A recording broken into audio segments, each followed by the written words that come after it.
loue Jésus.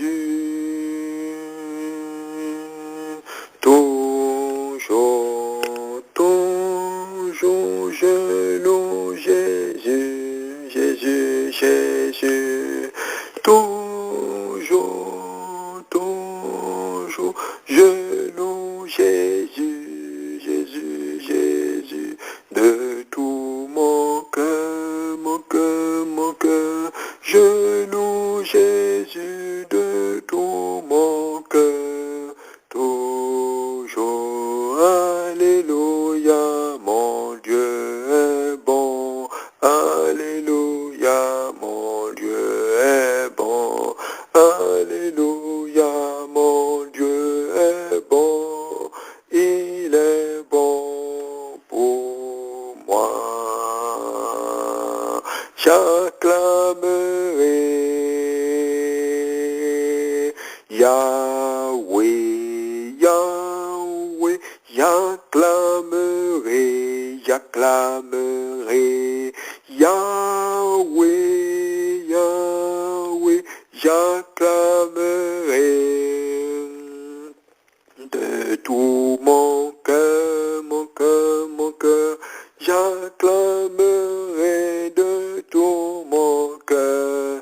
Yahweh, alléluia, Yahweh est bon, alléluia, Jésus est bon, alléluia, Saint-Esprit est bon, il est bon pour nous. Yahweh est bon, bon, bon, bon, Jésus est bon, bon, bon, bon, bon, Saint-Esprit est bon, il est bon pour nous.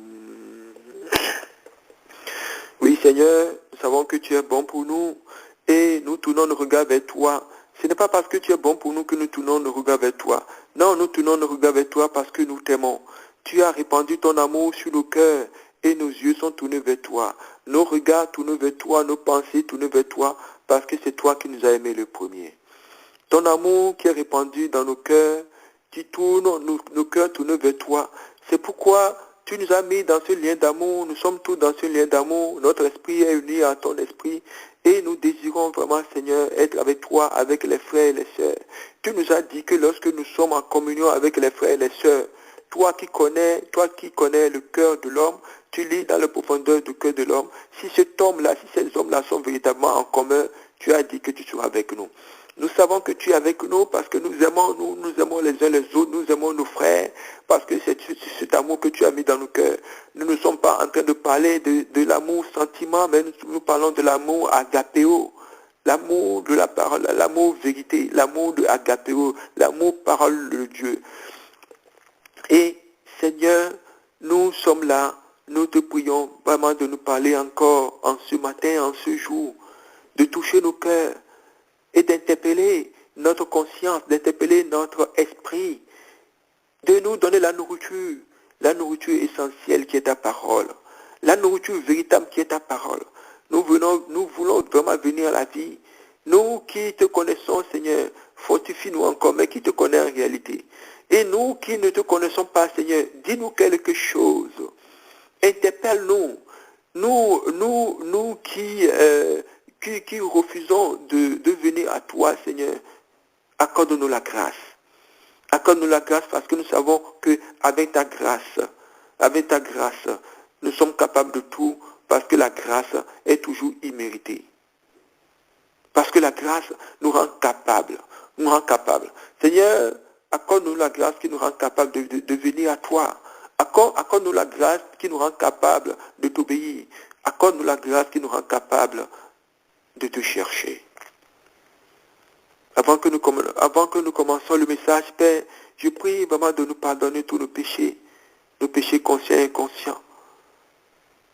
Tous les péchés qui parlent contre nos vies, qui parlent contre cette communion aussi de partage de parole de Dieu. Tout ce qui parle contre nous, Seigneur, que cela nous soit pardonné. Efface les actes de condamnation que nous avons posés les uns contre les autres. chacun de nous. Que ton sang, Seigneur, continue à nous purifier. Que ton sang couvre, Seigneur,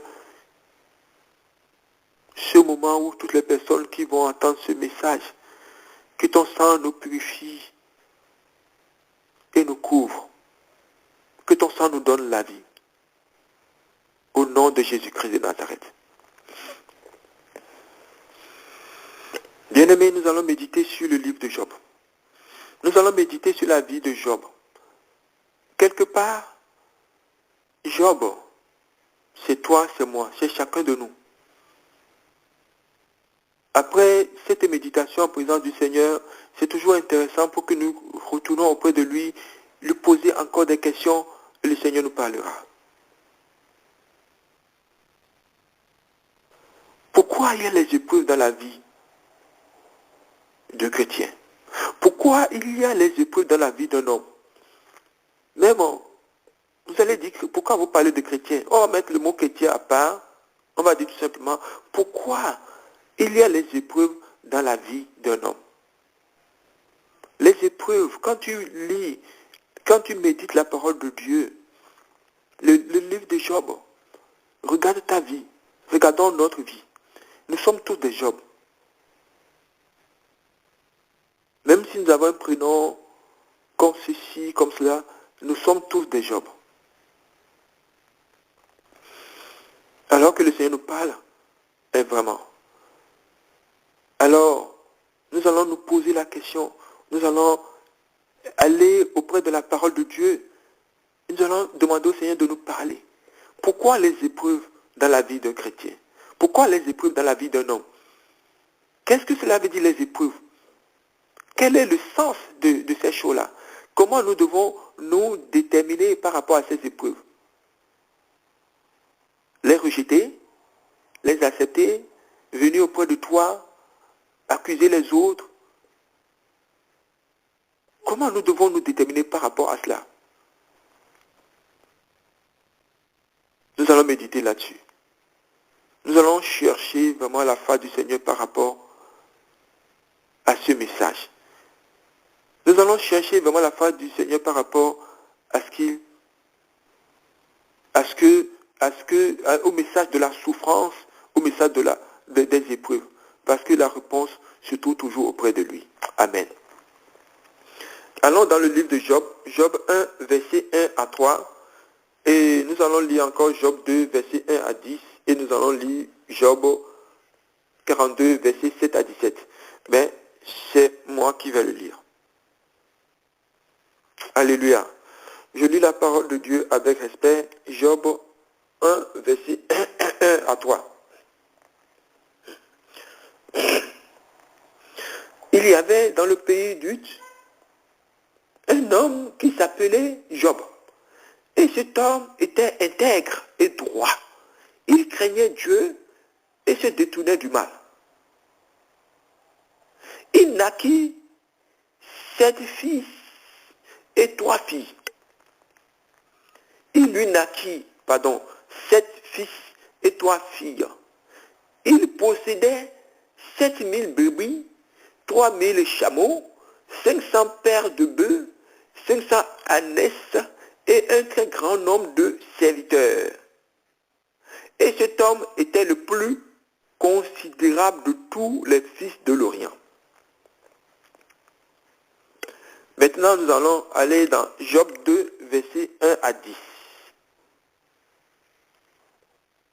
Nous lisons la parole de Dieu avec respect. Or, les fils de Dieu vinrent un jour se présenter devant l'Éternel, et Satan vint aussi au milieu d'eux se présenter devant l'Éternel. L'Éternel dit à Satan, « D'où viens-tu » Et Satan répondit à l'Éternel, « De parcourir la terre et de m'y promener. » L'Éternel dit à Satan, « As-tu remarqué mon serviteur Job? Il n'y a personne comme lui sur la terre, et c'est un homme intègre et droit, craignant Dieu et se détournant du mal. Il demeure ferme dans son intégrité, et tu m'incites à le perdre sans motif. » Et Satan répondit à l'Éternel, « Peau pour peau, tout ce que possède un homme, il le donne pour sa vie. mais étant ta main touche à ses os et à sa chair, et je suis sûr qu'il te maudit en face. L'Éternel dit à Satan, voici, je te le livre, seulement épargne sa vie. Et Satan se retira devant la face de l'Éternel. Puis il frappa Job d'un seul malin, depuis la plante du pied jusqu'au sommet de la tête. Et Job prit un tesson pour se gratter et s'assit sur la cendre. Sa femme lui dit, tu demeures ferme dans ton intégrité, maudis Dieu et meurs. Mais Job lui répondit, tu parles comme une femme insensée. Quoi, nous recevons de Dieu le bien et nous ne recevions pas aussi le mal?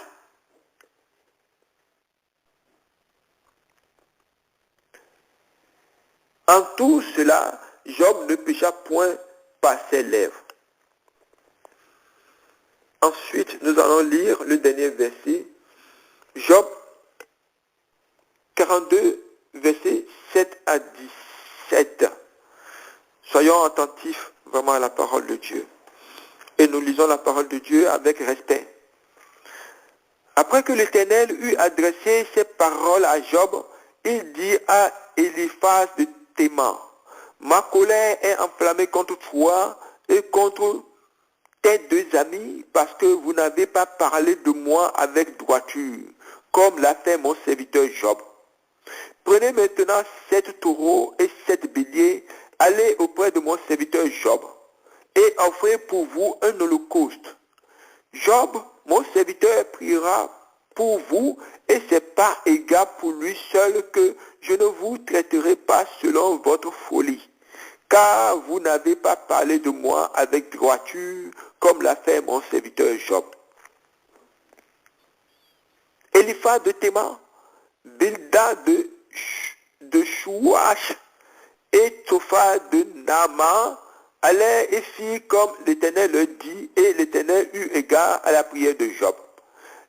L'Éternel rétablit Job dans son premier état, quand Job eut prié pour ses amis, et l'Éternel lui accorda le double de tout ce qu'il avait possédé. Les frères, les sœurs et les anciens amis de Job vinrent tous le visiter, et ils mangeaient avec lui dans sa maison. Ils le plaignaient et le consolaient de tous les malheurs que l'Éternel avait fait venir sur lui, et chacun lui donna un késita et un anneau d'or. Pendant ces dernières années, Job reçut de l'Éternel plus de bénédictions qu'il n'en avait reçues dans les premières. Il posséda 14 000 brebis, 6 000 chameaux, 1000 paires de bœufs et 1000 ânes. Il eut 7 fils et 3 filles. Il donna à la première le nom de Jémima, à la seconde celui de Kétia et à la troisième celui de Kéren Apuk. Il n'avait pas dans tout le pays d'aussi belles femmes que les filles de Job. Le père leur accorda une part d'héritage parmi leurs frères. Job vécut après cela 140 ans, et il vit ses fils et les fils de ses fils jusqu'à la 4e génération. Et Job mourut âgé et rassasié de jours. Bien-aimés, nous avons lu les versets Job 1, versets 1 à 3, Job 2, versets 1 à 10, et Job 42, versets 7 à 17. Je vous invite encore à le relire, à le méditer. Et ce que nous voyons ici, c'est comme toutes les expériences humaines, la souffrance, les épreuves sont sous le contrôle de la parfaite sagesse de Dieu.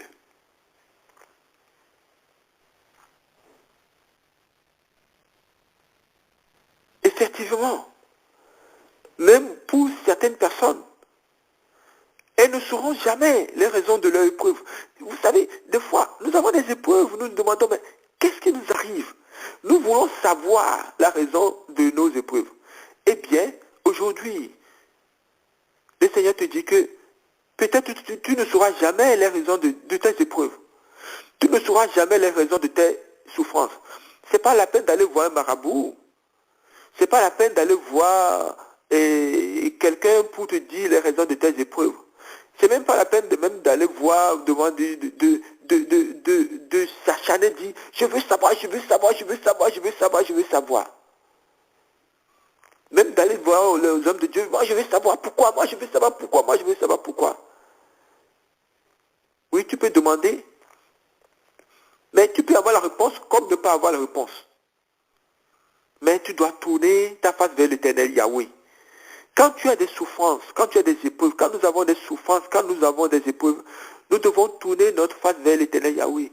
Peut-être le Seigneur nous dira, peut-être il nous dira en partie, peut-être il nous dira complètement, peut-être il nous dira en partie, peut-être il ne nous dira rien du tout d'ailleurs, qu'il le dise complètement, qu'il le dise en partie, qu'il ne dise rien du tout.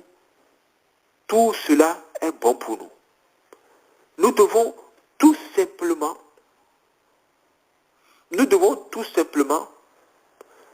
nous soumettre à sa volonté.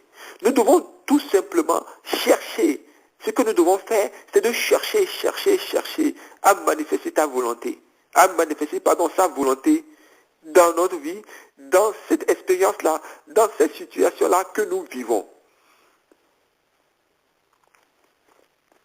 Bien-aimé, la seule vraie réponse à apporter à la souffrance, bien-aimé, la seule vraie réponse à apporter aux épreuves, eh bien, c'est de faire confiance totale à Dieu.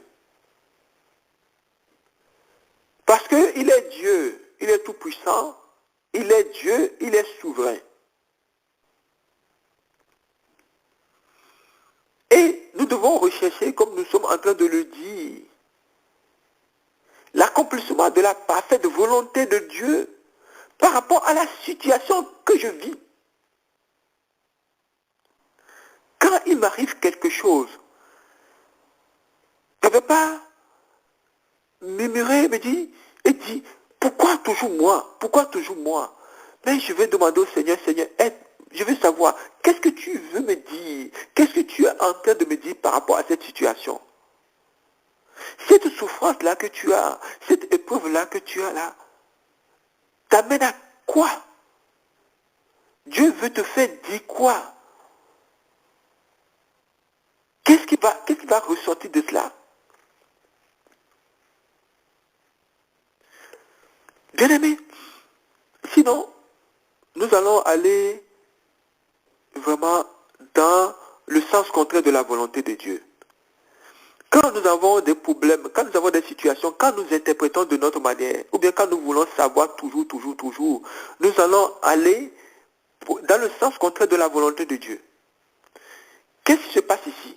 Nous venons de lire Job 1, verset 1 à 3, Job 2, verset 1 à 10, Job 42, verset 7 à 17.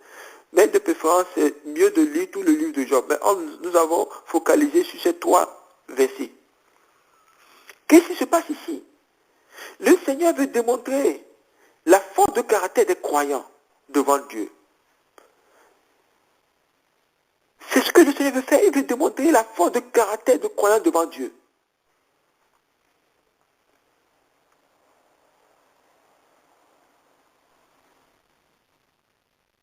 Maintenant, le Seigneur a un seul avis vis-à-vis de tes problèmes. Mais il n'y a pas que Dieu qui nous regarde quand nous avons des souffrances. Le monde spirituel aussi nous regarde. Ta situation, ma situation sont en face, sont comme un livre ouvert devant le monde spirituel. Le Seigneur veut démontrer alors la force de caractère des croyants, de toi qui es croyant, ou bien de manière générale, le Seigneur veut démontrer la force de caractère de l'homme, sa créature, devant les épreuves, devant la situation, devant chaque épreuve de sa vie. Donc, Seigneur a son avis, c'est-à-dire Dieu le Tout-Puissant et ses anges, ils ont leur avis sur ta situation. Le diable et ses démons, c'est-à-dire le diable et ses anges déchus aussi, ont leur avis sur ta situation et le monde a son avis aussi sur ta situation. Donc, quand tu as des épreuves, ne pense pas seulement et toi qui le sais, toi qui connais ces épreuves-là, et les membres de ta famille ou bien les gens qui connaissent ton problème. Non.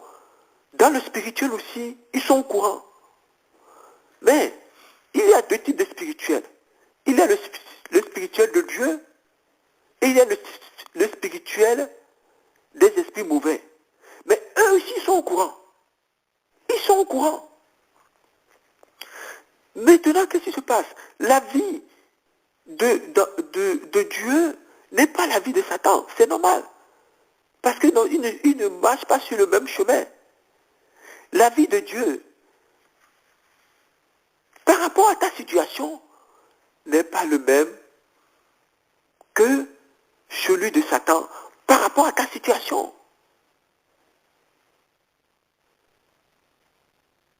Et cela est différent aussi de la vie du monde par rapport à ta situation. Et cela est différent de la vie de toi-même par rapport à ta situation. Maintenant, quelle est la vie de l'Éternel Yahweh par rapport à ta situation? Quelle est la vie de Satan par rapport à ta situation? Ces deux avis-là sont vraiment importants. Quel est ton avis par rapport à ta situation? Peut-être c'est important ou pas. Oui, parce que ce n'est pas vraiment important. Parce que ce qui te détermine, ce qui va déterminer la réalité des choses, c'est ce qui se passe dans le spirituel. Et bien aimé, quand nous souffrons, il n'y a pas que le monde qui nous regarde. C'est ce que cela veut dire. Il y a le monde spirituel qui nous regarde. Quand nous souffrons, il n'y a pas que le monde qui nous regarde. Il y a le monde spirituel qui nous regarde. Il n'y a pas que le monde. Ne soyons pas focalisés sur le monde terrestre, mais tournons nos regards vers le monde spirituel. Et dans le monde spirituel, il y a des avis différents sur la manière dont nous allons réagir vis-à-vis de notre épreuve, vis-à-vis de cette situation-là. Et ce que tu dois savoir, c'est que l'épreuve est un examen de passage. Notre épreuve est un examen de passage. C'est exactement comme si nous passons un examen. Quand nous passons l'examen, on ne dit pas l'épreuve. Nous passons l'épreuve quand nous sommes en 5e, à la fin de l'année, nous passons des épreuves pour monter en 4e. Et si nous sommes admis, nous montons en 4e. De la même manière, à la fin de l'année, en 4e, nous passons des épreuves de passage pour monter en 3e si nous sommes admis. Eh bien, c'est la même chose ici. Dieu permet que ces épreuves-là nous arrivent. Ces épreuves-là, c'est comme des examens de passage. Ou pour aller au niveau supérieur, ou bien pour échouer. Donc, quand nous avons des souffrances, Dieu éprouve toujours. Dieu va permettre, il nous éprouvera toujours. Et le Seigneur veut démontrer l'intégrité de Job, donc de l'homme vis-à-vis de cette situation. Dieu veut dire à Satan, quand il dit à Satan, Satan, est-ce que tu as vu mon fils, Job? L'Éternel dit à Satan, as-tu remarqué mon serviteur Job? Il n'y a personne comme lui sur la terre. C'est un homme intègre et droit, craignant Dieu et se détournant du mal. Tu vas enlever le mot Job, tu vas mettre ton nom là-bas. L'Éternel dit que tu es intègre et droit. Mais est-ce qu'en réalité tu es intègre? Est-ce que tu es droit? Non, tu ne l'es pas. Moi, je ne peux pas dire que je suis intègre, je suis droit. Mais Dieu que je suis intègre, je suis droit.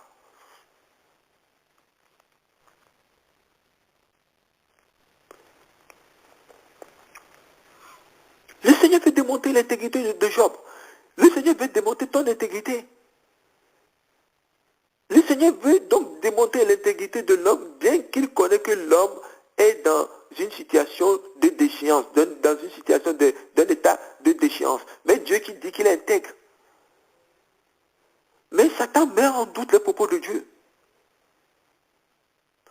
Il met en doute les propos de Dieu. Et il accuse Job de posséder une justice qui n'est pas mise à l'épreuve. Parce que Satan va toujours nous accuser. Il va dire à Dieu que si nous aimons Dieu, c'est parce qu'il nous a donné la vie. Il va toujours dire que si nous aimons Dieu, c'est parce que nous sommes en bonne santé. Il va toujours dire que si nous aimons Dieu, c'est parce que nous avons les enfants, nous avons l'argent. Il va dire toujours que si nous aimons Dieu, c'est parce que nous avons la bonne santé. Il va dire, si Dieu nous enlève les enfants, si Dieu nous enlève la vie, non, pardon, si Dieu nous enlève la santé, nous ne sommes plus en bonne santé, nous sommes malades. Si Dieu nous enlève la richesse, si Dieu nous enlève ceci, cela, nous avons maudit Dieu. Et il était sûr que nous avons agi comme ça. Et d'ailleurs, il a quelque part raison, c'est la nature de l'homme. Mais Dieu ne considère l'homme pas comme ça. Bien que Dieu lui-même connaît la nature de l'homme. Donc, Job, il accuse, il dit non. Qu'est-ce qu'il dit ici? Il dit ici, tout ce que possède l'homme, tout ce que possède l'homme, un homme, il le donne pour sa vie. Mais étant ta main, touche à ses os et à sa chair, et je suis sûr qu'il te maudit en face. Je suis sûr qu'il te maudit en face. Donc, Satan, il est sûr de ce qu'il pense de l'homme. Satan est sûr et certain de pouvoir démontrer à Dieu que nous le servons à cause de notre intérêt. Première question, est-ce que tu sers Dieu à cause de ton intérêt? Est-ce que moi je sers Dieu à cause de notre intérêt? À cause de mon intérêt? C'est la question que le Seigneur nous pose aujourd'hui. Je suis interpellé, tu es interpellé, nous sommes tous interpellés. Est-ce que nous servons Dieu à cause de notre intérêt? Quelque part, n'est-il pas vrai? N'est-il pas vrai quelque part? C'est pour cela que Satan, il reste faible. Et il est resté, il veut faire cette démonstration. Et qu'est-ce que Dieu a fait? Qu'est-ce que Dieu lui a dit? Voici, je te le livre, seulement épargne ta vie. Et Satan se retira de la face de l'Éternel. Bien-aimé, le Seigneur t'éprouve et nous éprouvera toujours. Chaque homme est appelé à être éprouvé. Quand tu vas rentrer dans ton ministère, c'est-à-dire le sens de ta vie sur la terre, tu es appelé à être éprouvé, obligatoirement. Pour cela, il reste seulement à faire la démonstration, et c'est une étape obligatoire pour tout homme de passer par des moments d'épreuve. C'est une étape obligatoire. Donc quand tu es dans la souffrance, quand nous sommes dans les épreuves, nous devons savoir que c'est une étape obligatoire. Dieu ne nous a pas amenés sur la terre pour nous donner des bonbons. Oui, il est bon, puisqu'il a dit que nous sommes intègres, malgré que nous sommes des pécheurs, malgré que nous faisons des bêtises. Il a dit que nous sommes intègres. Donc, quand nous sommes sur la terre, nous allons avoir des épreuves. Mais ces épreuves-là, c'est pour nous amener vers l'Éternel. C'est pour nous élever. Ces épreuves-là sont des marches. Ce sont des examens de passage, comme nous avons dit tout à l'heure. Si nous avons des épreuves, c'est pour monter vers la sanctification, vers la sainteté. C'est ce que Dieu, écoutez, Dieu, il voit toujours dans le lointain. Dieu a dit, mon fils est intègre. Est-ce que tu es intègre? Nous ne sommes pas intègres. Mais Dieu, il voit l'aboutissement. Mais Satan voit dans l'immédiat. Dans l'immédiat, je ne suis pas intègre. Tu n'es pas intègre. Personne n'est intègre. Mais Dieu n'est pas en train de voir dans l'immédiat. Il est en train de voir dans le lointain. Il est en train de voir ce qu'il a destiné pour toi, pour moi. C'est pourquoi Dieu voit toujours dans le loin. Notre vie n'est pas destinée à vivre le jour après jour. Nous devons nous projeter dans l'avenir. Nous devons avoir la vision de Dieu. Et cette vision se construit aujourd'hui. Quand Dieu voit l'homme intègre, Satan ne peut pas le voir comme Dieu le voit. Oui, parce que Satan, il n'a que des pensées humaines, c'est normal. Mais Dieu, quand Dieu nous voit, il ne nous voit pas dans le présent, il nous voit dans le futur. Il voit ce que nous allons devenir. Et nous sommes obligés de demeurer dans l'obéissance de Dieu pour devenir ça. Et nous sommes obligés de passer des épreuves pour le devenir. Le passage, alors, nous sommes à ce niveau-là. Le passage des épreuves, c'est obligatoire, obligatoire. Cela doit t'apaiser un peu quand tu as des épreuves. Parce que cela se trouve dans la parole de Dieu. Deutéronome 8, versets 2 à 13. Pardon, Deutéronome 8, versets 2 à 3. Je vais chercher moi aussi Deutéronome 8, versets 2 à 3. Je vais chercher, je vais le lire pour que ce soit vraiment bien clair pour nous. Dans la méditation, dans ce que Dieu nous dit.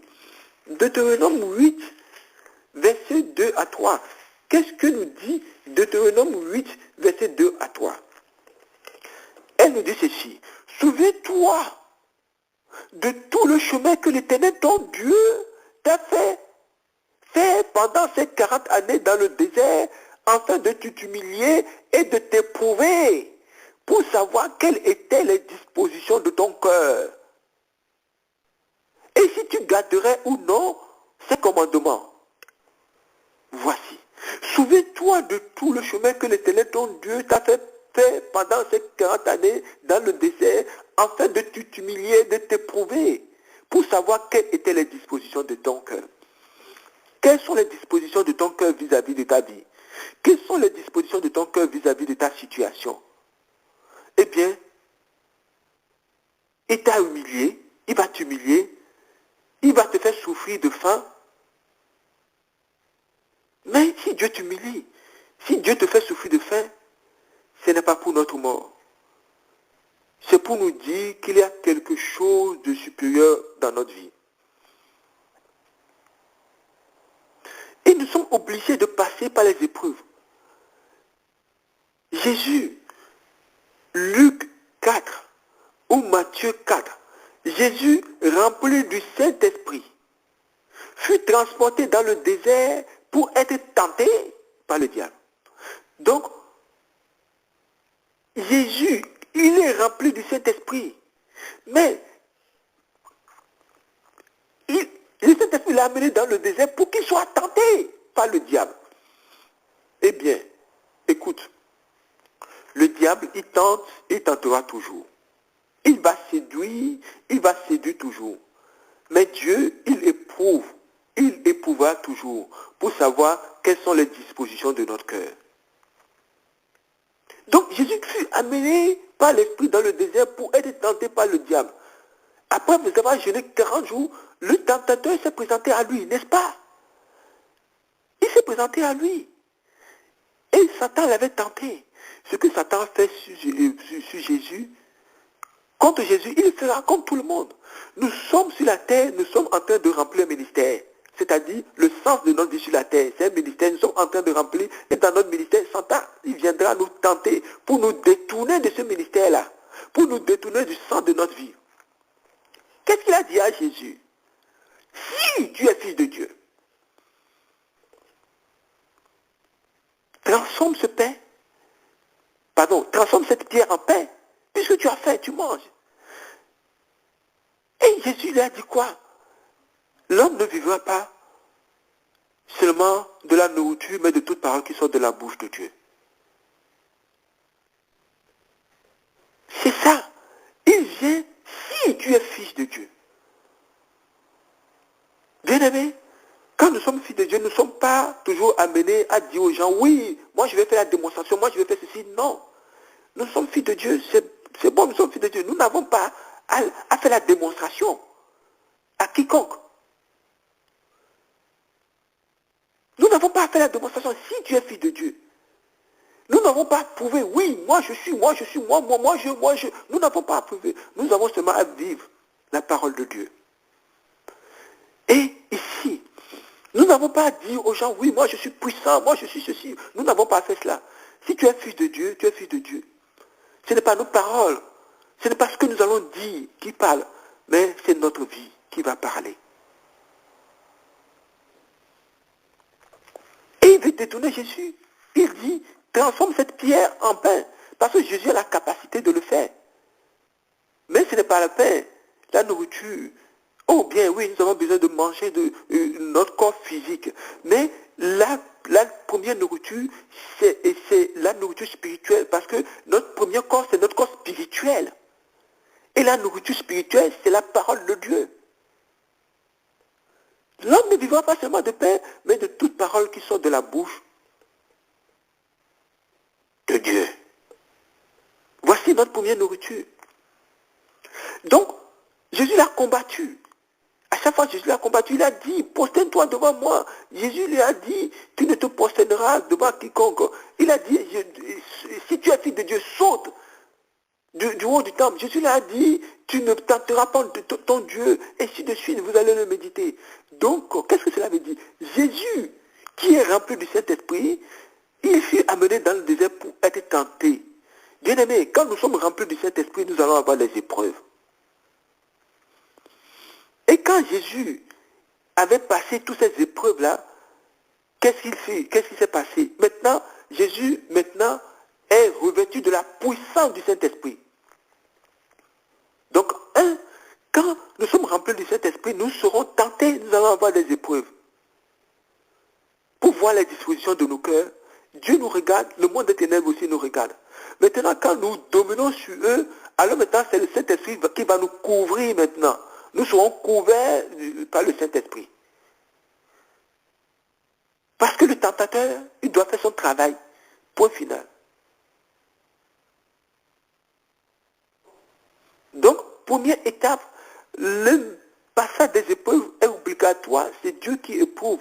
Et Satan, le tentateur, il va tenter.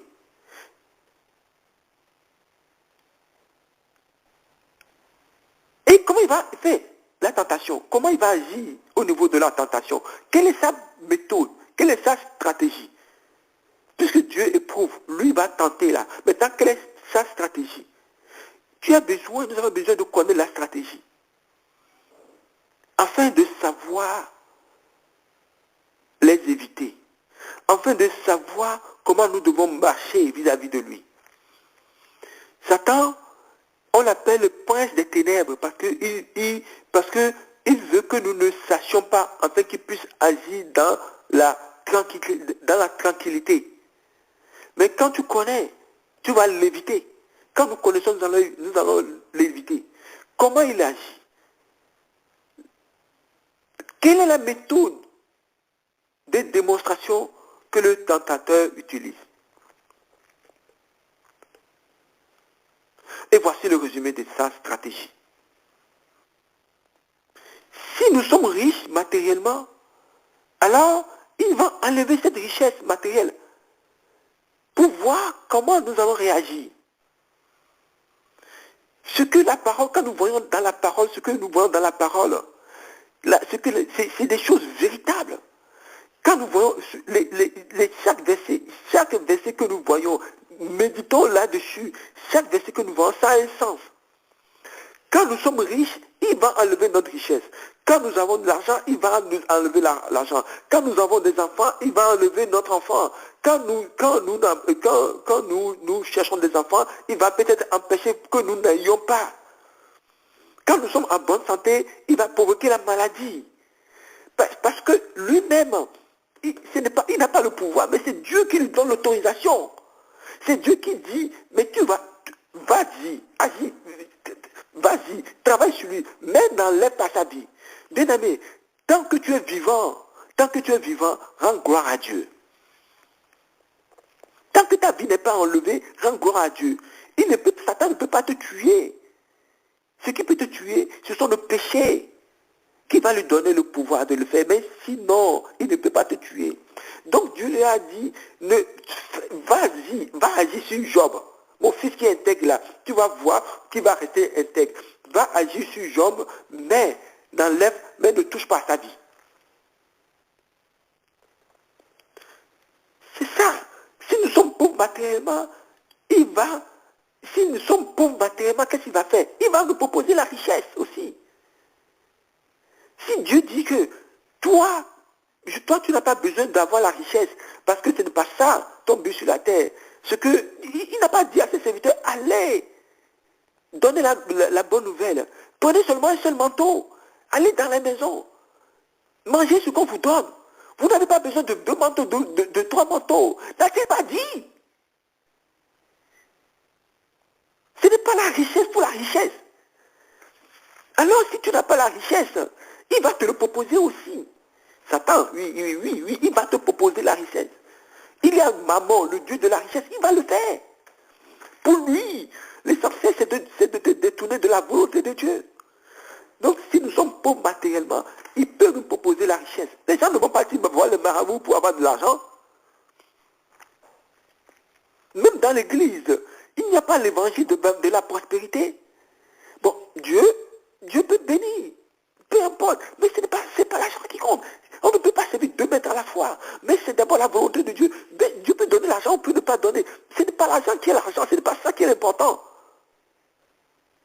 Mais c'est la volonté de Dieu. Donc, s'il voit que nous cherchons à avoir l'argent, à chercher à avoir l'argent coûte que coûte, mais si Dieu voit que ce n'est pas ça important pour toi, lui, il va te le proposer.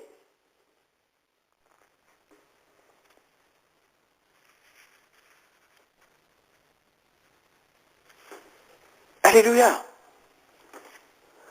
Si nous sommes matériellement riches, si nous sommes matériellement pauvres, il va nous proposer la richesse.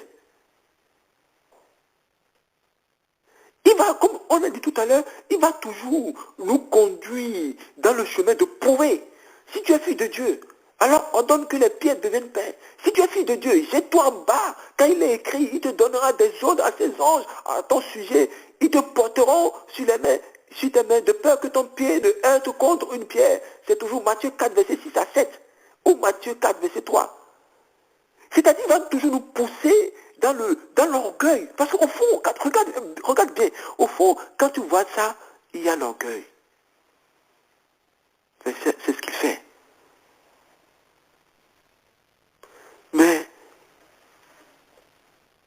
la parole dit, tu ne tenteras pas le Seigneur ton Dieu. Nous n'avons pas tenté l'Éternel notre Dieu. Dieu, il nous a créés. Tout ce qu'il nous donne, nous le recevons. C'est par amour, par grâce. Nous devons nous aimer, nous devons rester dans la compassion, nous devons rester dans la miséricorde.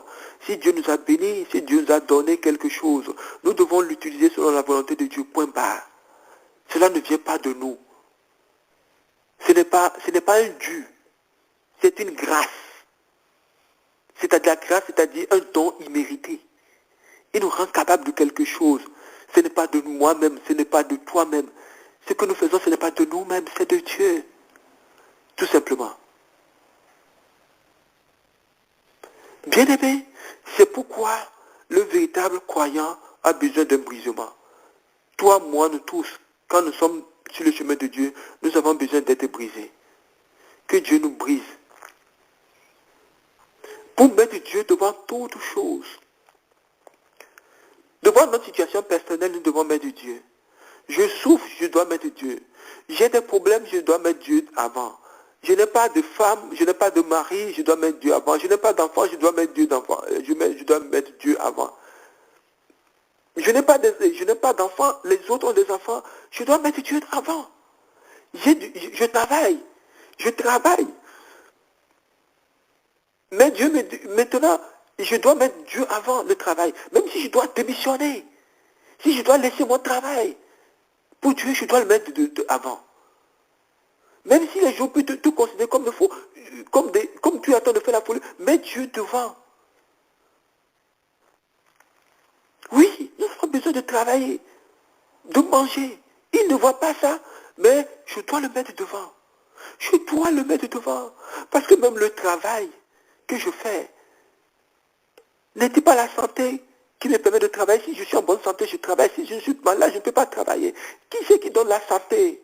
Qui c'est qui donne la vie? Il enlève la vie, je ne peux plus travailler. Il enlève la santé, je ne peux plus travailler. Je dois mettre Dieu devant. Occupons-nous premièrement du royaume des cieux et le reste nous sera donné par-dessus tout, c'est sa parole. Bien-aimés, nous avons besoin véritablement de brisement. Et nous devons mettre le royaume de Dieu en première position. Job 13, verset 15. Sa femme lui dit, maudit Dieu et meurt. Et Job 13, verset 15, qu'est-ce qu'il dit? Job lui dit, voici, quand même il me tuerait, je ne cesserai d'espérer en lui. Quand bien même il me tuerait, il est en train de parler de qui? De Dieu. Quand bien même il me tuerait, je ne cesserai de parler de lui. Ou bien, quand sa femme lui dit, maudit Dieu et meurt, il dit, femme insensée, Dieu qui donne le bien peut aussi donner quelque chose qui nous fait mal. Parce qu'il est Dieu. Mais dans ce qui te fait mal là, tu ne sais pas ce qui va sortir dedans. Est-ce que tu sais ta vie? Est-ce que tu sais ce qui va t'arriver demain? Tu ne sais pas, mais Dieu sait. Mais nous devons mettre toute notre espérance en lui. Nous ne devons pas faire les choses en nous-mêmes, mais nous devons mettre notre espérance en lui. Donc nous avons besoin de ce brisement. Donc les brisements, quand cela nous arrive, ce n'est pas pour nous tuer, mais c'est pour nous dire quelque chose. Quelque chose doit sortir dedans.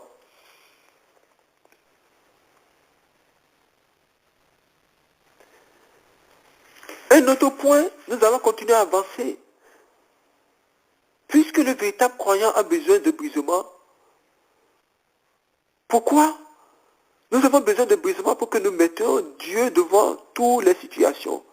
Quand nous sommes brisés, quand Dieu nous brise, nous le mettons devant toutes les situations. Je suis malade, je vois d'abord Dieu. Je mets d'abord lui en première position. Je n'ai pas de travail, je le mets d'abord en première position. J'ai de travail, il m'a mis dans le cœur vraiment de laisser ce travail pour lui, je le mets en première position. Je n'ai pas d'enfant. Je n'ai pas d'enfant, je le mets en première position. Les gens se moquent de moi, je le mets en première position. J'ai des problèmes avec les sorciers, je le mets en première position. Je suis attaqué par les sorciers, je le mets en première position. Je suis maudit par tel, je le mets en première position. Pourquoi? Parce que l'ennemi, il pense détruire la foi du croyant, ou bien il pense détruire la foi de la créature, il pense détruire la foi de l'homme à travers ces situations. Justement, c'est dans ces situations que nous murmurons. Sa femme, nous avons dit ça tout à l'heure, sa femme lui a dit, maudit Dieu et meurt. Il a dit, non, je ne vais pas maudire Dieu. Si Dieu me donne le bien, il peut me donner aussi le mal. Mais ce n'est pas le mal pour le mal. À travers ce mal-là, il y a quelque chose.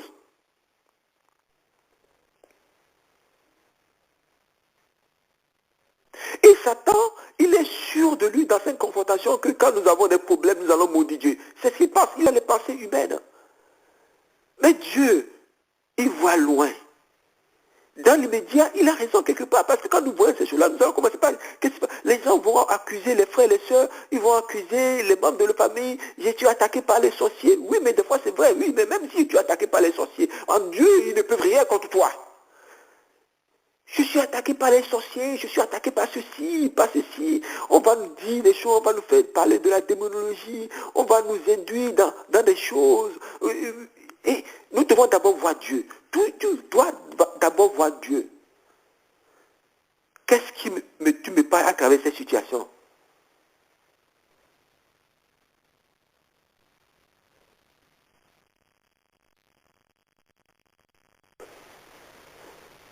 Satan est sûr que l'homme qui ne connaît pas dans le spirituel, il va agir dans le charnel. Et quand il était enfant de Jésus, il pensait qu'il allait dominer Jésus, il pensait qu'il allait vaincre. Et n'a-t-il pas été abattu par Jésus, n'a-t-il pas été vaincu par Jésus? Comment Jésus l'a fait? Jésus a toujours combattu par la parole. Bien-aimés, devant cette situation, nous devons toujours combattre par la parole. Nous devons toujours avoir la parole. C'est la parole qui est l'épée de l'esprit. C'est la parole qui est l'épée du Saint-Esprit qui est en nous. La parole de Dieu. C'est ça qui nous sort des ténèbres pour nous amener à la lumière. Et en lui, nous avons la victoire. Satan, il peut penser avoir la victoire. Non, il a menti, il n'a pas la victoire sur toi. Ces esprits-là n'ont pas la victoire sur toi. Ce sont des esprits méchants qui sont contre nous. Ils ont décidé de leur vie. Et nous, nous avons à décider de notre vie, à aller vers Dieu ou bien aller vers eux. Nous avons le choix. Mais Dieu nous accorde d'avoir la lumière, d'avoir la vérité en Saint-Esprit, d'avoir la vérité par sa parole pour choisir. Maintenant, c'est à toi de choisir. Mais c'est une grâce pour toi d'avoir cette lumière et de choisir. Parce qu'il y a des gens qui ont ça, mais qui choisissent de servir Satan. Je ne parle pas de ces gens-là, mais je parle de beaucoup de personnes qui sont dans l'ignorance. Nous sommes dans l'ignorance. Nous avons besoin d'avoir cette lumière pour choisir. Alors, tu vas avoir le véritable, tu vas avoir la victoire sur Satan, sur l'ennemi, quand tu es en Christ. C'est la même chose qui est arrivée en Jésus va t'arriver, tu vas avoir la victoire. Mais cette victoire-là, c'est en Jésus-Christ que tu vas l'avoir. Nous ne devons pas sortir de Jésus-Christ. Quand nous combattons contre Satan, nous devons rester toujours en lui. Ce qui est arrivé à Jésus va t'arriver. Mais c'est la même chose qui arrivera à celui qui est véritablement en Jésus-Christ. Ce qui est arrivé à Jésus t'arrivera à toi. Il va arriver à chacun de nous. Mais tout simplement, si tu es en Jésus-Christ, comme nous l'avons dit, il ne pourra pas te vaincre. Parce que Jésus a déjà remporté la victoire sur Satan. Le serviteur n'est pas plus grand que le maître. Et ce que le maître a subi, il va le subir aussi. Mais qu'est-ce qu'il nous a dit le maître? Le maître nous a dit, prenez courage, j'ai la victoire sur le mal. Jésus a la victoire sur le mal. Jésus a la victoire sur le mal. Job là, il n'a pas connu Jésus-Christ, hein, mais l'œuvre de Jésus-Christ là opérait déjà en lui. Jésus, avant que Abraham ne fût, Jésus existait déjà. Il disait aux Juifs, ils ne comprenaient pas. Ce sont des choses spirituelles que nous comprenons. Jésus, il existait, il est Dieu. Il existait avant la création du monde. Mais donc ces histoires de Job là, Jésus existait déjà, mais il agissait d'une autre manière. Donc, l'œuvre de Jésus opérait en Job à travers l'Esprit de Dieu. Et qui le rendait clairvoyant, clair par rapport à ces situations. Non, je ne veux pas maudire Dieu, quelle que soit la situation qui m'arrive, je ne veux pas maudire Dieu. Ce Dieu-là qui me donne le bien, il me donne aussi le mal, mais à travers ce mal-là, je ne veux pas regarder le mal pour le mal, mais je veux regarder ce qui va en sortir dedans. Moi, je veux seulement l'obéir. J'ai confiance en lui, quel que soit ce qui m'arrive, j'ai confiance en lui, point bas. C'est d'ailleurs ce que Dieu veut démontrer à Satan. Il veut démontrer à Satan que ces enfants-là sont intègres. C'est ça ce que Dieu veut démontrer. Il veut démontrer que nous sommes intègres. L'intégrité, c'est quoi? C'est quand, quel que soit ce qui nous arrive, nous ne murmurons pas, nous demeurons fermes en Dieu. Et Satan veut qu'on murmure, mais parce que quand nous allons murmurer, nous allons maintenant devenir des enfants de Satan. Il viendra mettre son autorité sur nous. Quand on dit enfant de Satan, c'est-à-dire, il viendra mettre son autorité sur nous. Parce qu'ici sur la terre, il y a question d'autorité. L'autorité a toujours droit. Si nous sommes de Dieu, si nous sommes intègres, nous demeurons enfants de Dieu, mais si nous sortons de notre intégrité, nous devenons alors enfants de Satan. Il viendra dire à Dieu, tu vois ce que je t'ai dit, donc ces enfants-là, ils m'appartiennent. Il va les prendre. Donc à chaque fois que nous nous murmurons contre Dieu, à chaque fois que nous sommes dans les calomnies, à chaque fois que nous sommes dans les sectes, dans les disputes, dans les murmures, dans ces choses-là, nous sommes du côté de l'autre. Dieu veut montrer ici la foi qui sauve et qui est implantée dans le véritable croyant et qui ne peut être détruite. Mais cette foi-là, la foi vient de ce qu'on entend et ce qu'on entend vient de la parole de Dieu. L'origine, c'est la parole de Dieu. Écoute Israël, bien-aimé, notre première porte, ce n'est pas nos vues. L'ennemi ne travaille pas la vue, pas la convoitise. Ce n'est pas la vue. Mais notre première porte, c'est les oreilles, c'est ce que nous entendons. Parce que c'est les choses spirituelles, c'est les paroles. Le spirituel ne peut pas venir au niveau des yeux. Le spirituel vient au niveau de nos oreilles, de ce que nous entendons. La foi vient de ce qu'on entend, et ce qu'on entend vient de la parole de Dieu. Nous-mêmes, ce qui est physique a été créé, pas ce qui est spirituel. Le physique a été créé par l'invisible. Le matériel a été créé à partir de l'immatériel. Et nous ne sommes pas véritablement, les choses physiques ne sont pas véritables. Les choses véritables, ce sont les choses spirituelles, ce sont les choses immatérielles. Donc c'est comme ça que Dieu va créer la foi en nous, à travers sa parole. La parole qui crée en foi en nous. La foi, c'est au niveau du cœur. Ce n'est pas dans les pensées, c'est dans le cœur. C'est pourquoi il a dit le bouclier de la foi. Nous devons mettre ce bouclier-là. L'ennemi, il envoie les traits enflammés. Mais quand nous avons le bouclier-là, ça ne va pas nous toucher notre cœur. Si tu crois de ton cœur, tu vas le recevoir. Nous croyons au niveau de notre cœur, c'est au niveau du cœur. Ce n'est pas dans les pensées. Donc cette foi-là ne peut pas être détruite par la quantité d'épreuves infligées aux croyants. Même si ces épreuves sont incompréhensibles ou injustifiées. Parce que ce qui t'arrive là, ce n'est pas maintenant, ce n'est plus au niveau de tes pensées. Parce qu'au niveau des pensées, c'est le cas du salut. C'est l'espérance de ce qui va nous arriver. Nous avons dans les pensées, nous espérons ce qui va arriver. Mais le bouclier de la foi, c'est au niveau du cœur. Et la foi, c'est un bouclier. Quand Satan va envoyer les traits en famille, et méditez Éphésiens 6, le bouclier de la foi. Les armes avec lesquelles nous combattons ne sont pas charnelles. Nous n'avons pas à lutter contre nos frères et nos sœurs, mais elles sont puissantes en Dieu. Elles ne sont pas charnelles. Et nous avons à lutter contre les esprits méchants qui sont derrière. Qui sont derrière les religions, qui sont derrière nos traditions, qui sont derrière les relations que nous avons avec les frères et les sœurs, même dans l'église, partout, qui sont derrière ces esprits méchants qui peuvent être derrière. Nous n'avons pas à lutter comme ça, mais nous avons à lutter contre ces esprits méchants-là, qui sont les dominations, qui sont les autorités,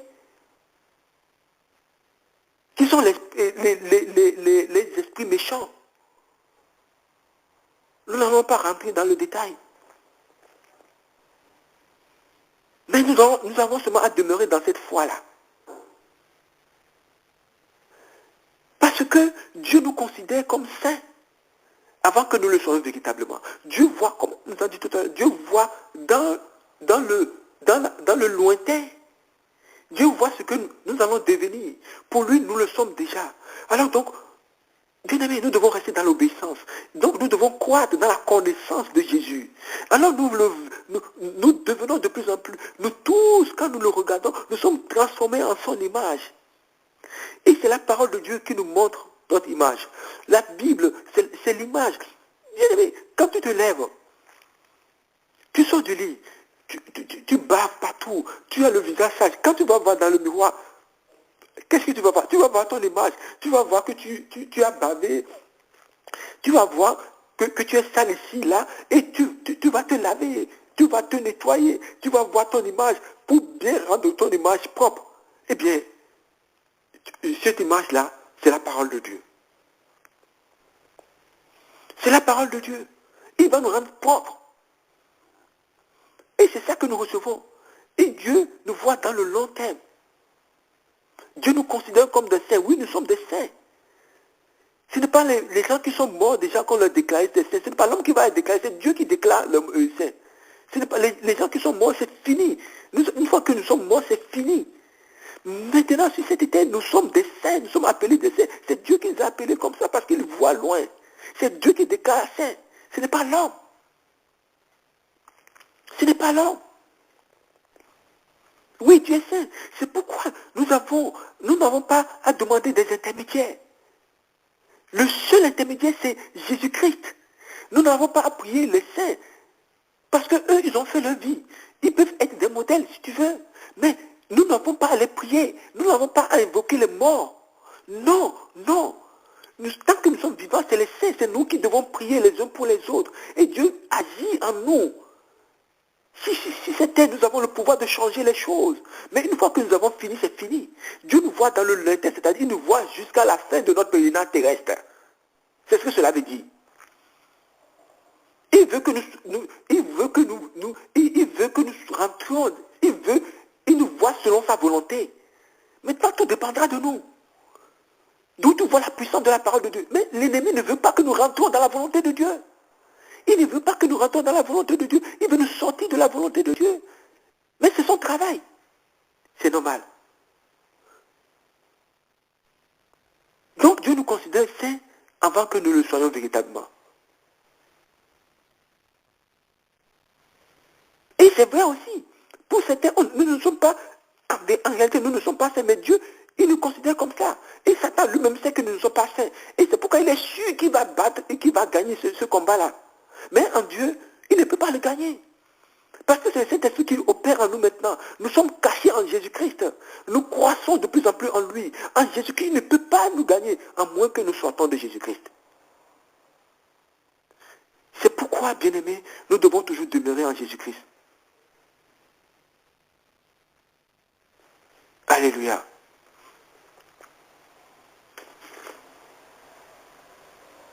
Donc, Dieu nous regarde de loin. Il regarde de loin notre transformation en soi. C'est pourquoi, quand on parle de saint, qu'est-ce que ça veut dire? Ça veut dire nous sommes mis à part.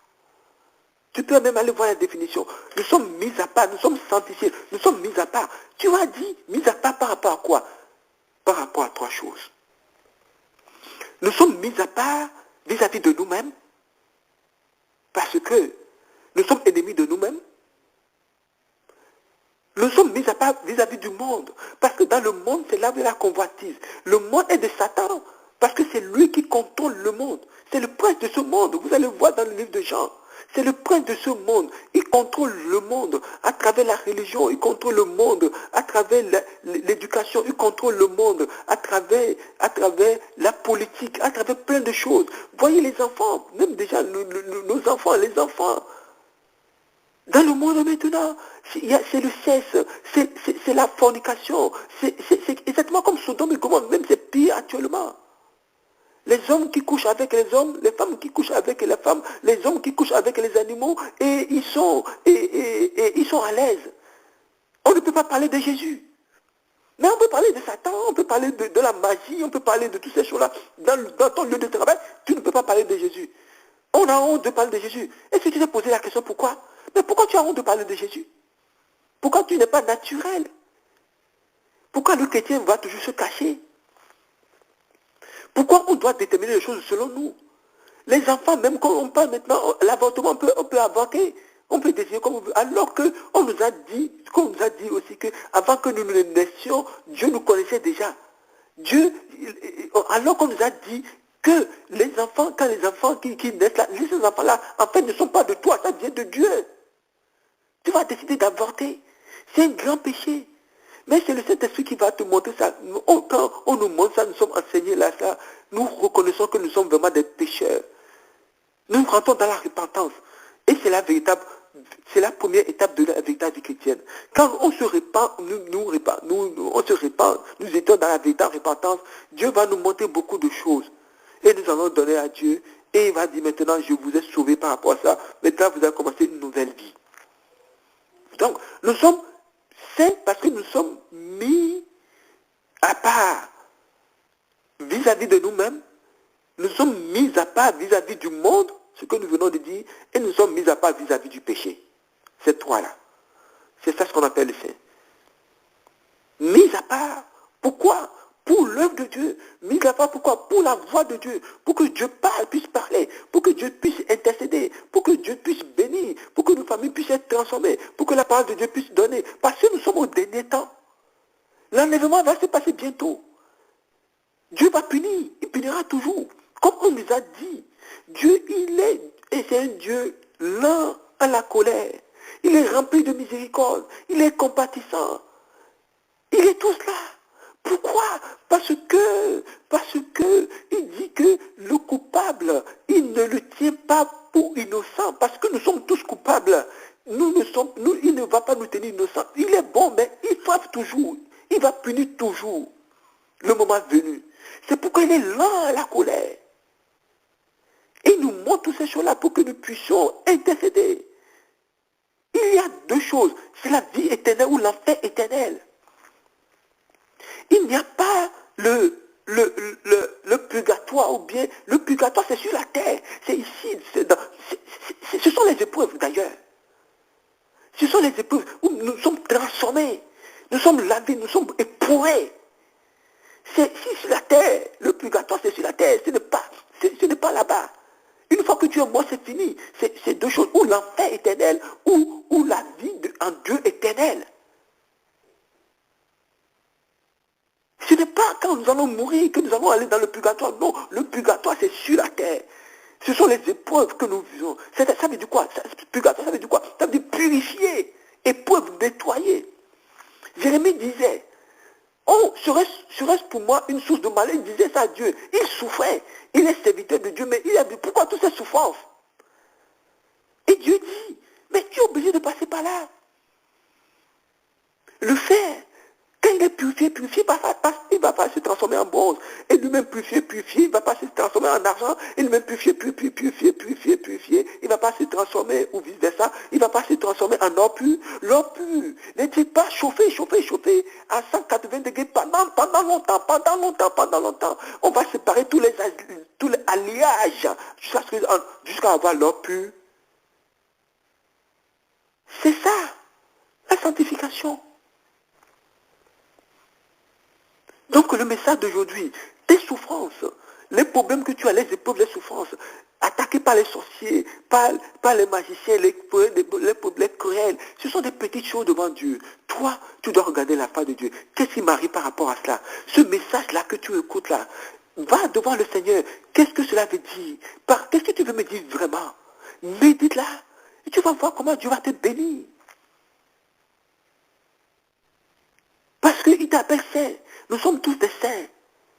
Ce n'est pas l'homme qui déclare, mais c'est Dieu qui t'a déclaré comme ça. Il t'appelle saint parce que sur cette terre, tu dois connaître ton ministère. Sur cette terre, tu dois connaître le sens de ta vie, si tu le veux. Parce que tu es libre. À toi de choisir.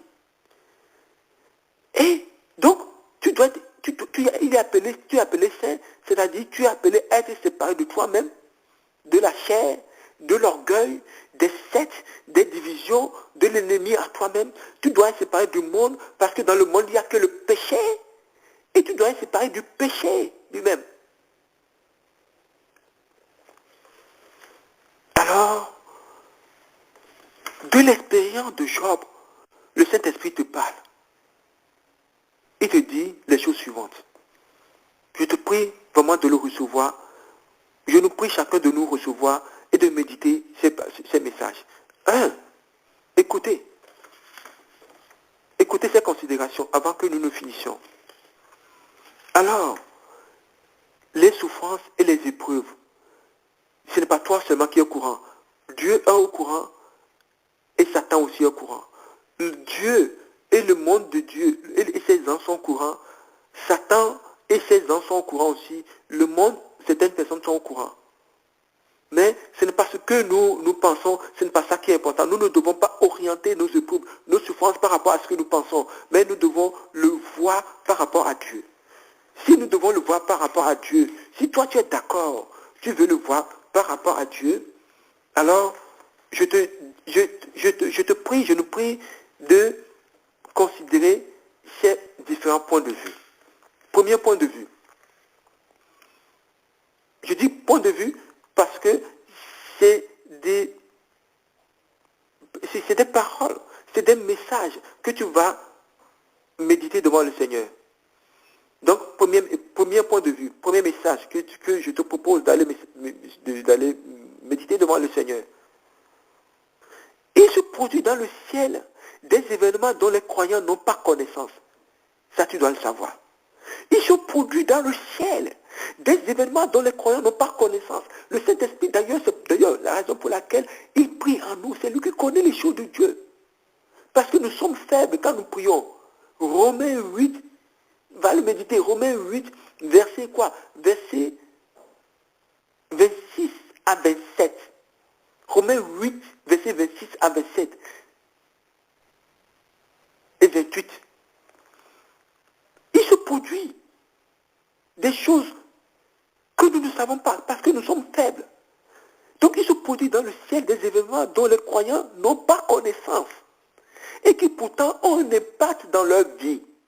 Ce qui se passe dans la vie de Job, à son origine au ciel, Ce sont des avis différents sur la sincérité du cœur de Job entre Dieu et Satan. Donc il fallait quoi? Il fallait donc éprouver cette personne pour démontrer qui a raison et qui a tort. Est-ce que c'est Dieu qui a raison? Est-ce que cette personne est intègre? Est-ce que cette personne ne va pas murmurer comme Dieu a dit? Ou bien est-ce que c'est Satan qui a raison? Cette personne va murmurer. Mais si c'est Dieu qui a raison, mais cette personne-là va demeurer à Dieu. Mais si c'est Satan qui a raison, c'est-à-dire si cette personne commence à murmurer, si cette personne commence à considérer la chose qui lui arrive selon lui-même, elle va murmurer comme sa femme lui a proposé à Job, maudit Dieu meurt. S'il avait écouté sa femme, il avait maudit Dieu et il va mourir. Et en ce moment-là, il va donner tout simplement raison à Satan et Satan va dire à Dieu, tu vois, celui-là c'est mon fils, je le réclame. Ça c'est le premier point que tu dois méditer. Il se produit des choses dans le ciel dont tu n'as pas connaissance. Il s'agit des choses dont Dieu a un avis différent. L'ennemi, notre ennemi aussi, notre ennemi spirituel aussi a un avis différent. Comment tu vas agir? Ça c'est le premier point. Le deuxième point, on peut développer d'énormes efforts pour trouver une réponse aux grandes questions de la vie, sans aucun succès. On peut développer, on va développer des questions, des stratégies, on va dire oui, si tu as ça, c'est parce que, ou bien même des fois les serviteurs de Dieu vont te dire de manière innocente, consciente, mais il y a certains qui sont vrais, d'autres qui ne sont pas. Ou bien dans la famille, vous allez faire une réunion de famille. Certains qui vont dire les choses dans la manière ils le disent. Est-ce qu'ils ont aussi leurs problèmes? Est-ce qu'ils ont déjà résolu leurs problèmes? Ce n'est pas la famille qui donne la solution. Parce que ce n'est pas l'homme qui donne la solution.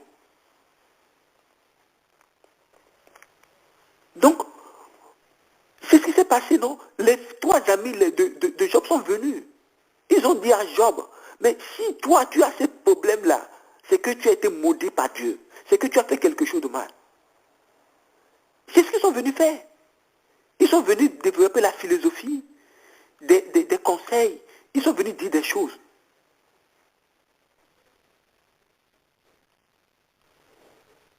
Les amis de Job pensaient être dans le vrai, alors qu'ils sont loin de la vérité. Ils pensaient être dans le vrai. Alors que la vérité, c'est tout simplement Dieu et Satan qui sont en train de voir comment Job va agir par rapport à cette situation. Alors que la vérité, c'est tout simplement Dieu qui a permis à Satan d'éprouver Job. Point final. Et il dit non, si toi tu as des épreuves, c'est que tu es maudit. Si tu as des épreuves, c'est que tu as fait mal, c'est que tu as fait ceci, c'est que tu as fait cela. C'est que. On peut développer d'énormes efforts pour trouver une réponse aux grandes questions de la vie sans aucun succès. Sans aucun succès. Sans aucun succès.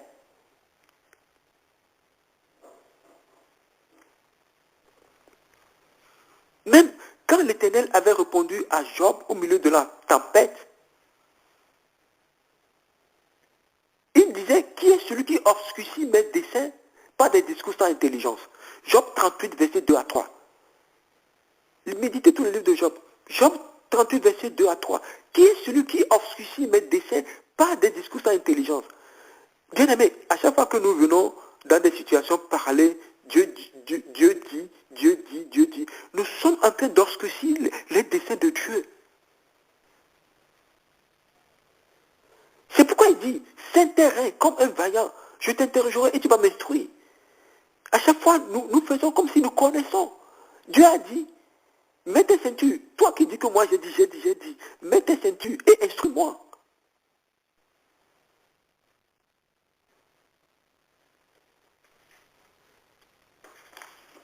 Alléluia.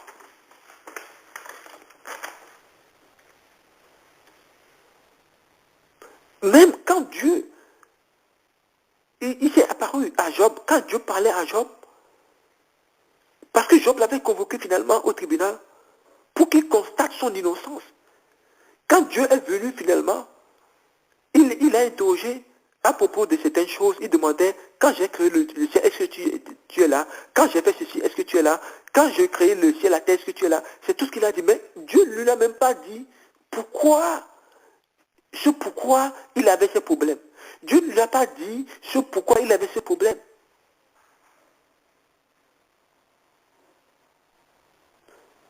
Il ne lui a pas donné l'explication de la provenance de son problème.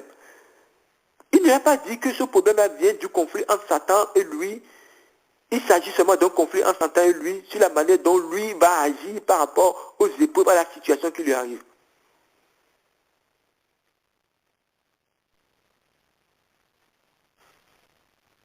La seule chose que Dieu lui a dit quand il s'est présenté devant lui, quand Job l'avait convoqué Dieu devant lui, la seule chose que Dieu avait fait, avait dit à Job, il dit que je suis l'Éternel, je suis grand, je suis puissant, je suis sage et je suis parfait.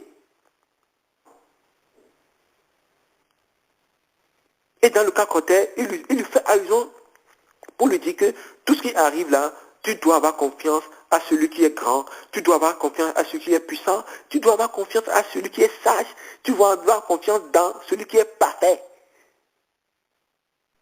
Tu dois avoir seulement ta confiance, tu dois placer ta confiance seulement en lui, parce que tu places ta confiance dans l'Éternel, dans le grand, dans le puissant, dans le sage, dans le parfait, dans le Dieu, grand D, point final. Donc ça c'est le deuxième point. Le deuxième point.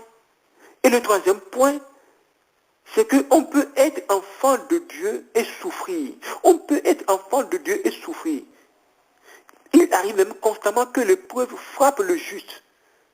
De sorte qu'on ne peut pas mesurer.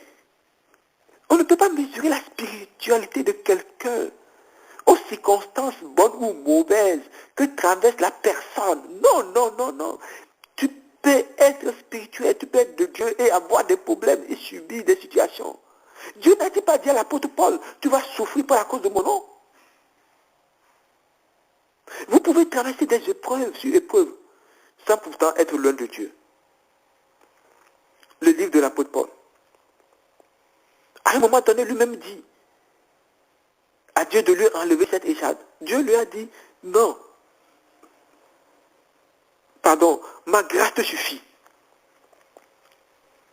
Donc on peut être enfant de Dieu et être dans la souffrance. La souffrance ne veut pas dire seulement malédiction. Mais la souffrance veut dire la souffrance. Elle veut dire par rapport à Dieu. Tout ce que nous voyons, nous devons toujours le considérer, non pas par rapport à nous, mais nous devons toujours le considérer par rapport à Dieu. Nous sommes malades, considérons par rapport à Dieu. Il y a des gens qui ont souffert dans leur souffrance. C'est la volonté de Dieu. Dans la souffrance, il y a beaucoup de choses bénéfiques. C'est le baptême de souffrance. C'est le baptême des souffrances. C'est la réalité que je vous dis. Allez demander. Donc, ça ne s'agit pas tout simplement de dire, oui, moi, parce que moi, je suis un enfant de Dieu, je dois être en bonne santé, je dois avoir la richesse, je dois avoir ceci, je dois avoir cela. Tu peux être dans la souffrance.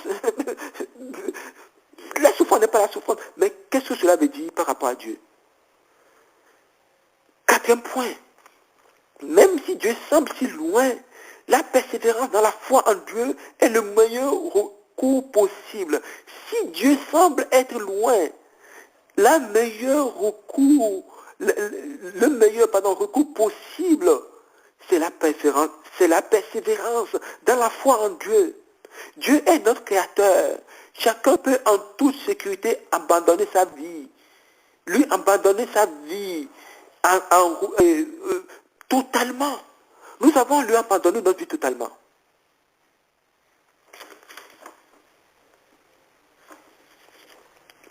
Cinquième considération.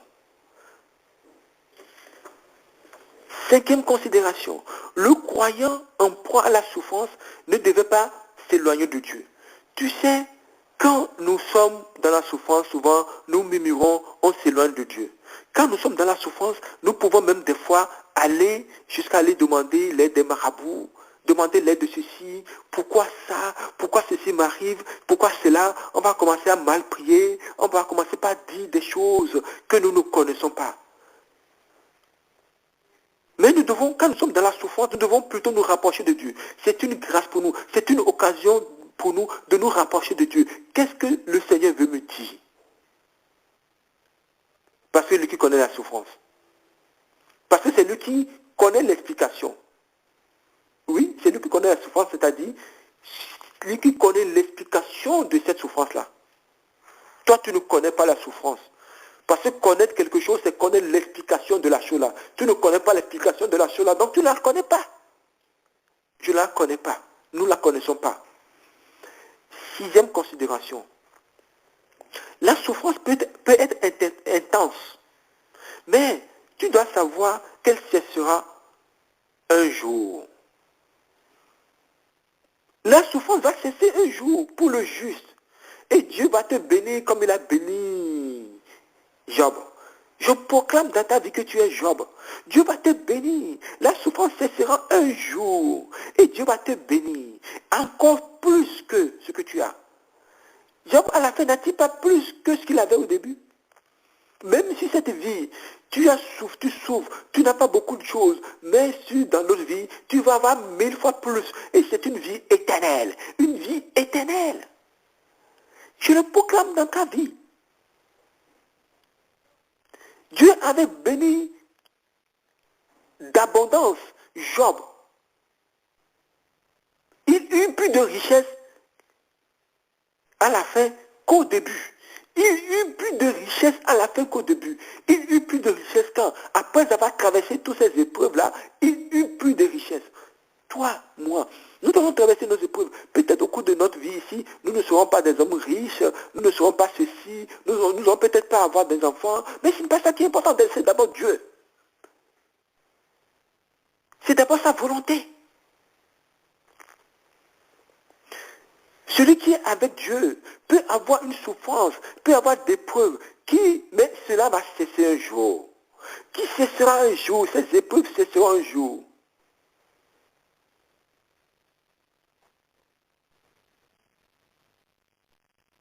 Mais celui qui va s'éloigner de Dieu, si toi tu es proche de Dieu, tes épreuves vont cesser. Peut-être vont cesser même pas au cours de ces... Peut-être tu vas finir la vie avec des épreuves, mais c'est ton chemin avec Dieu.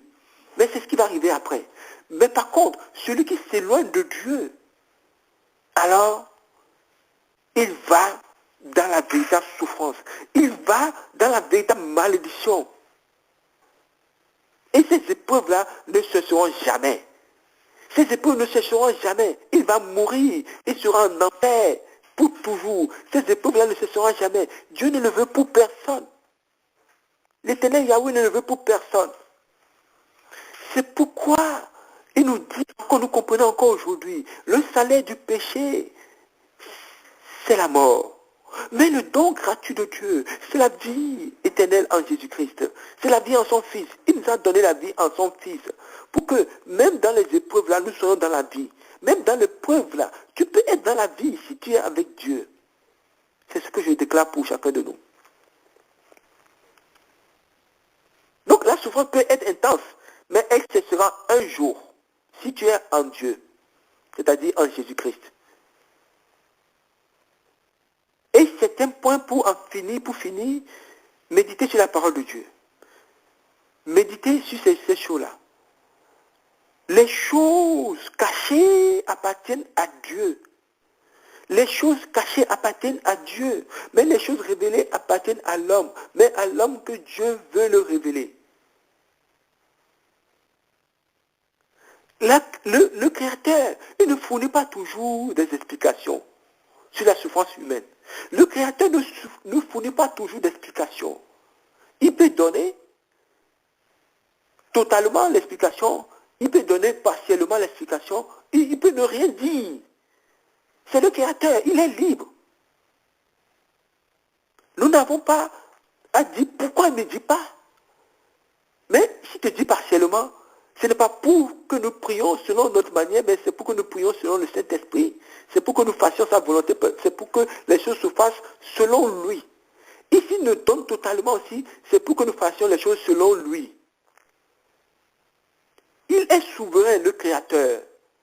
Il t'invite Il nous invite, nous tous, à approfondir notre confiance en lui. Il nous invite, nous tous, à croire qu'il règne avec puissance.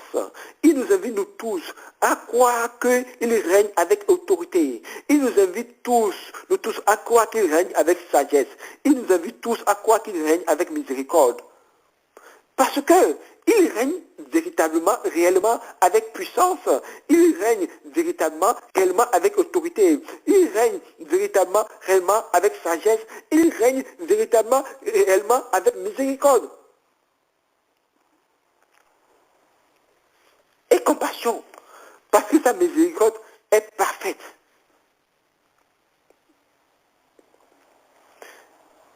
Parce que la miséricorde de Dieu est parfaite. Sur cette terre, la bonté de l'Éternel, nous l'avons souvent dit, la bonté de l'Éternel, Lamentation 3, 23, et il se renouvelle chaque matin pour nous. Sa compassion ne sont pas à l'éternel, elle se renouvelle chaque matin que nous sommes en vie. Mais une fois que tu meurs, c'est fini.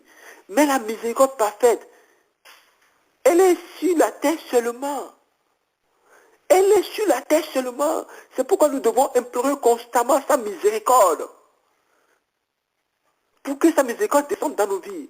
La miséricorde de la compassion de Jésus-Christ, nous devons l'implorer constamment. Il est l'agneau.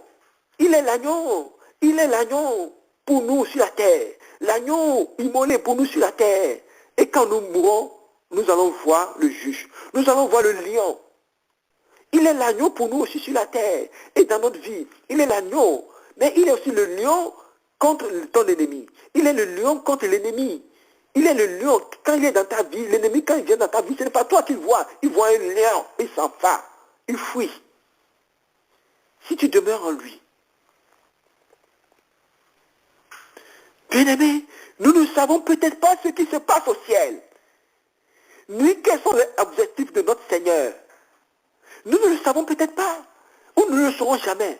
Mais nous devons, ce que nous savons, nous devons savoir, en conclusion, c'est de lui faire confiance totale à lui. C'est de faire confiance totale à lui. Nous ne savons peut-être pas ce qui se passe à propos de notre vie. Nous ne savons pas peut-être le sens de notre vie. Nous ne savons pas pourquoi tous ces problèmes. Nous ne savons pas peut-être pas pourquoi toutes ces souffrances. Mais ce que nous devons savoir, je te dis la vérité. C'est vrai. Ce que nous devons savoir, c'est de mettre notre confiance totale à lui. C'est de mettre notre confiance totale en lui, notre Créateur. Marchons dans nos épreuves, selon la manière dont Dieu veut que nous marchions. Amen. Merci Seigneur, de ce message que tu as donné. Nous voulons marcher selon la manière dont toi tu veux que nous marchions. Donne-nous le Saint-Esprit que tu nous as donné. Nous voulons le respecter. Rends-nous capables d'être dociles au Saint-Esprit pour marcher selon ta volonté sur cette terre où tu nous as appelés. Le ministère à laquelle tu as appelé chacun de nous. Parce que nous sommes tous appelés à des ministères. Nous sommes appelés à le sens de notre vie. Pour accomplir ce dont tu nous as appelés. Pour que nous connaissions. Parce que toi tu es le véritable. Seigneur, nous cherchons tout cela parce que tu nous as aimés et nous aussi nous t'aimons. Nous voulons que ton nom soit glorifié au milieu de nous. Nous voulons que ton nom soit glorifié dans le cœur de nos frères et de nos sœurs. Nous voulons que te faire connaître. Nous voulons que nos frères et nos sœurs te connaissent. Et tu nous as dit que nous connaîtrons la vérité. Que celui qui m'aime, nous connaîtrons la vérité et la vérité nous affranchira. Nous avons compris cela. Et tu nous as dit aussi que celui qui m'aime, c'est celui qui garde ma parole. Et celui qui garde ma parole, celui-là, il m'aime. Et je me ferai connaître à lui. Seigneur, je veux vraiment que tu te fasses connaître à moi, à ma femme, à ma famille, à ma belle famille, à l'église tout entière, à mes frères, mes sœurs, à l'humanité tout entière, à tous les hommes, parce que c'est toi le véritable. Je veux vraiment, Seigneur, que ta parole pénètre dans le cœur de mes frères, de mes sœurs, de chacun de nous, parce que c'est toi qui es la parole. Je veux, Seigneur, vraiment que tu les amènes vers toi et qu'ils viennent à toi et que tu les enseignes et que tu leur donnes ces choses-là pour qu'ils viennent à toi. et pour qu'ils soient sauvés pour toi, pour l'éternité, qui revêtent leur habit de saint, quel que soit ce qu'ils voient, et qu'ils viennent à toi, au nom de Jésus. Je le veux, je le veux, je le veux. Seigneur, en ton nom nous avons prié. Amen. Bien-aimés, soyez bénis par ces paroles. Écoutez ces messages, méditez ces messages et allez vers le Seigneur. Il vous parlera. Amen. Soyez bénis. Dans le puissant nom de notre Seigneur Jésus-Christ. Amen.